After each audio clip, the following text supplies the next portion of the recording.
जय हिंद। आज के इस प्रसंग में सुनिए भारत के राष्ट्रपिता के प्रथम सत्याग्रह की वह कहानी, जब गांधी जी ने भारत को आजाद कराने के लिए विदेशी धरती पर अपना पहला सत्याग्रह परीक्षण किया था।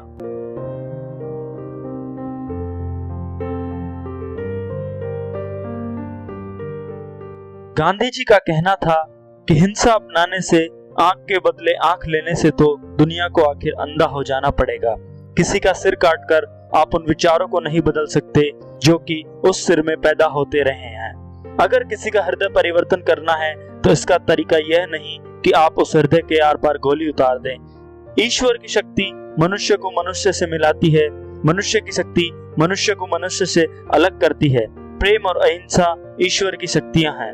दक्षिण अफ्रीकी सरकार ने मोहनदास गांधी को अपने इन सिद्धांतों की जांच करने का सुअवसर दिया।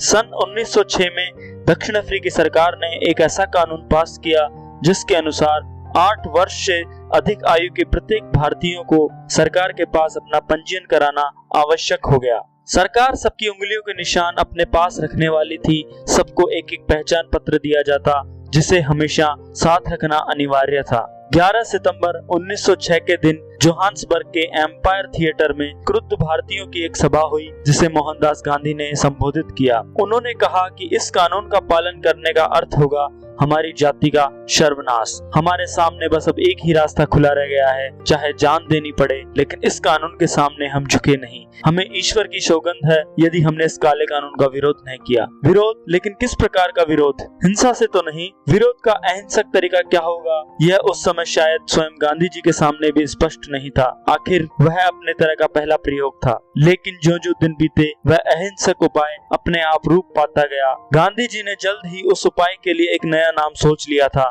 सत्याग्रह, अर्थात सत्य का आग्रह, सत्य की शक्ति। गांधी जी ने पंजीयन पद्धति का पूरा बहिष्कार किया और करवाया।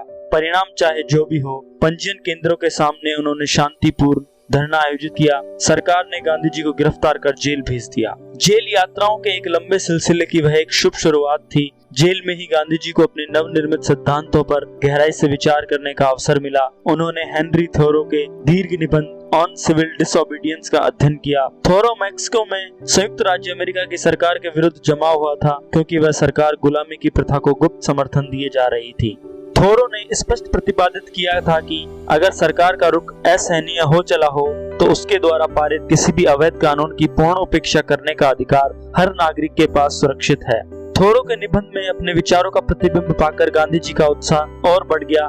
जेल से छूटने के साथ ही उन्होंने अपने सिद्धांतों को नई नई जगह परखना शुरू कर दिया। ट्रांसवाल ने घोषणा की थी कि हमारे क्षेत्र में भारतीय नहीं घुस सकते। 6 नवंबर सन 1913 के दिन 2037 पुरुषों और अनेक बच्चों को साथ लेकर गांधी जी ने ट्रांसवाल की सीमा में प्रवेश किया। जैसा कि वे पहले से जानते थे, उन्हें सीधे जेल पहुंचाया गया, जहां सबकी विभत्स पिटाई हुई। स्त्री, पुरुष, बच्चे सब शांतिपूर्वक पिटते रहे।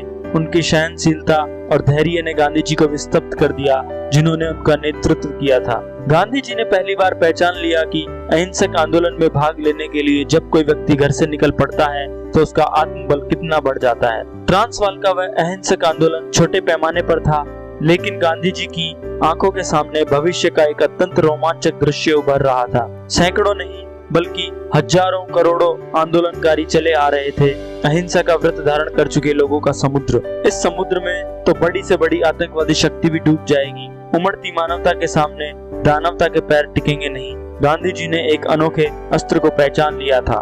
गिरफ्तारियां, मारपीट, सजाएं, पक्षपात, लूट, गोलियों की बौछारें, लेकिन गांधी जी का अहिंसक आंदोलन दुर्बल होना तो दूर, दिनों दिन शक्तिशाली होता जा रहा था।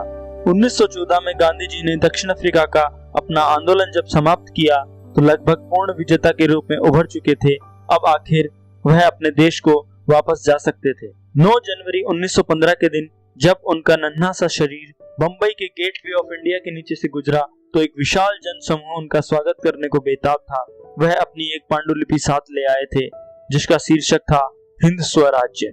शीर्षक से ही आभास मिल जाता था कि अफ्रीका में तो उन्होंने अहिंसक आंदोलनों का मात्र परीक्षण ही पाया था। उन सिद्धांतों की शक्ति जहां सचमुच उपयोग की जानी थी, वह भूमि केवल भारत की हो सकती थी और वे वहां आ पहुंचे थे।